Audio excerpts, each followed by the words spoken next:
Hello दोस्तों, आज मैं लेकर आई हूँ आपकी एक प्रेरणादायक कहानी।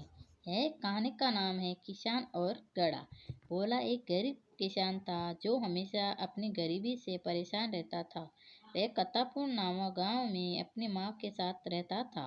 भोला अपनी माँ को बहुत प्यार करता और वह हमेशा अपनी माँ से अपनी गरीबी का जिक्र करता रहता और चिंतित रहता।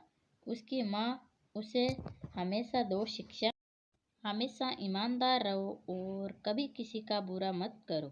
ईश्वर सभी को सही समय पर सब कुछ देते हैं। उसकी गरीबी भी भगवान सही समय आने पर दूर करेंगे। भोला बहुत ही सीधा था और हमेशा उसके दोस्त उसके भोलेपन का मजाक उड़ाते थे। एक दिन उसने एक सपना देखा। उसके घर पे अचानक सोने के सिक्कों की बारिश हो रही है। वह इस सपने के बारे में अपने दोस्त रामू को बताता है।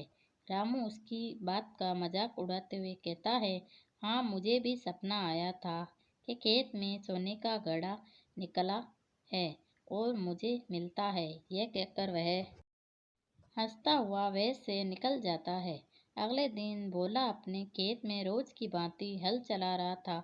अचानक उसकी नज़र एक घड़े पे पड़ी। वो जैसे ही घड़े को खोलता है उसकी आंखें फटी की फटी रह जाती है। जी हाँ, उसने सोने के सिक्के। वह बेचारा बड़ा दुखी होता है। उसे लगता है कि ये तो मित्र रामू का सपना था और उसे ये सिक्के रामू को देने चाहिए।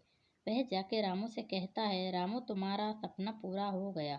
जाओ जाके मेरे खेत से अपने सोने का सिक्का से भरा घड़ा ले लो। यह कहकर भोला अपने घर की ओर चल पड़ता है और अपने सपने को पूरा होने का इंतजार करता है।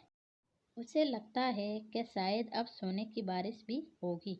उसकी ये बात सुन उसकी माँ परेशान होकर कहती है, बोला तू सचमुच बोला है। भला सोने की बारिश होती है क्या? सो जा चुपचाप। उधर रामू सोचता है, क्या ये मुझे बेवकूफ़ बना रहा है या यह खुद इतना बेवकूफ़ है। उधर रामू सोचता है, क्या ये मुझे बेवकूफ़ बना रहा है या यह खुद इतना बेवकूफ़ है। भला कोई ऐसा करता है क्या? मगर चलो चल के देखता हूँ। रामू जैसे ही खेत में पहुंचा तो वह उसे घड़ा दिखता है। मगर ये क्या, उसमें तो ऊपर 5-6 सांप दिखते हैं, जिसे देखकर वह घबरा जाता है।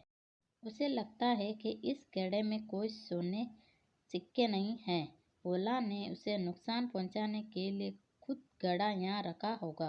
रामू सोचता है, आज रात भोला के घर जाऊंगा और भोला की छत से ये घड़ा उसी के ऊपर उल्टा दूंगा।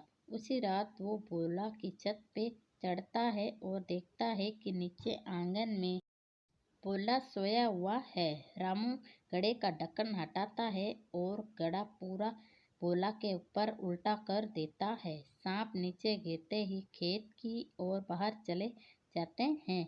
और ये क्या, अचानक से इतने सारे सोने के सिक्के भोला के ऊपर कहाँ से आए? क्या सोने की बारिश हुई? जी नहीं, घड़े में नीचे सिक्के थे जो रामू को नहीं दिखे। सिर्फ ऊपर के सांप दिखे। भोला के सारे सपने पूरे हुए। सोने की बारिश हुई। उसे सब्र का फल मिला, ईमानदारी का फल मिला। रामू को बुरे व्यवहार का दंड मिला। वह दुखी था, हाथ में आया सभी धन अब वह खो चुका था। माँ बहुत खुश थी, गरीबी दूर हो चुकी थी।